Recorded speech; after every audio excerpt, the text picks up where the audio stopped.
America began as a daring idea in 1776, when ordinary people in Philadelphia chose hope over fear and signed their names to a dream called freedom, knowing it could cost them everything.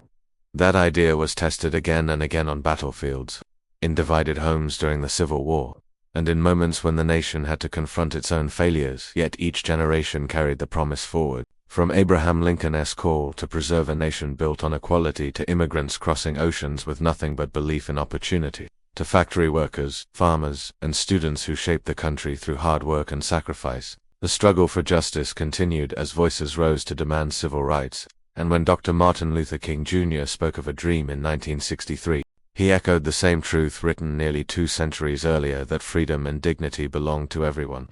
America has never been perfect, but it has always been defined by its willingness to challenge itself, to learn from its mistakes, and to keep moving forward. It is not just a place on a map, but a living story, written by people who believe that no matter how hard the past has been, the future can be better, and that belief passed from generation to generation remains the true heartbeat of America.